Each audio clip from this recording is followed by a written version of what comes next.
Et pour la suite, allons à la primature. Là-bas, Maître Francis Nkeya, le ministre d'État en charge du dialogue politique, réunissait ce matin le comité interministériel sur la question. Une réunion qui a vu la participation de plusieurs représentants des partis politiques engagés dans ce processus. Le compte rendu avec Bertheline Bengon et Olivier Dibal. Ces travaux qui ont vu la participation de nombreuses formations politiques étaient consacrés aux contributions des 10 partis sur 2 questions majeures. La première étape citoyenne du dialogue et la deuxième étape strictement politique. Les assises qui s'organisent actuellement dans leur phase préparatoire convient ces groupements de partis qui n'avaient pas encore été consultés jusqu'ici à procéder à l'identification de leurs membres, à l'identification des organisations de la société civile et des personnalités politiques susceptibles de prendre part au débat.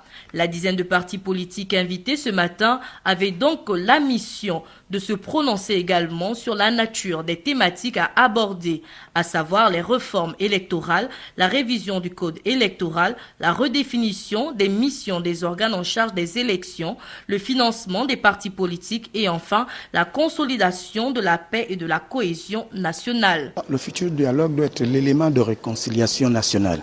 Il doit permettre, à mon sens, la réforme d'un certain nombre de situations, des institutions, du fonctionnement de certaines institutions, de la réforme du code électoral, la réforme du redécoupage électoral, un certain nombre de réformes qui vont participer à l'apaisement politique et social. L'Union du peuple gabonais est l'un des tout premiers partis qui s'est exprimé en faveur de la tenue de ce dialogue.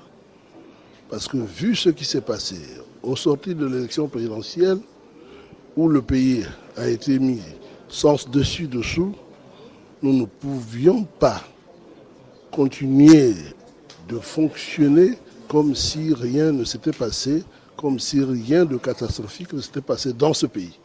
Le vœu de chaque parti politique, c'est de voir la réussite de ce dialogue. Parce qu'il n'y a pas de raison que nous ne puissions pas trouver des solutions souhaitées par le peuple gabonais. Je crois que le chef d'État qui a eu l'amabilité de convoquer ce dialogue, il a bien fait à temps. Parce qu'il faudrait que les Gabonais se parlent. Qu'est-ce que nous attendons de cette rencontre? Beaucoup de choses. Naturellement, l'assainissement du paysage politique, ce qui me semble être l'élément essentiel. Le président de la République lui-même le veut. Il est partant pour qu'on débatte de tout. Nous voulons que les Gabonais se parlent.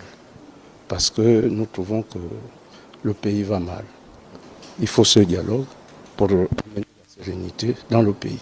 Voilà autant de questions qui, pour ces partis politiques, demandent un temps de réflexion, ont-ils précisé, pour leur permettre de préparer leur contribution à verser dans le cadre de ce dialogue.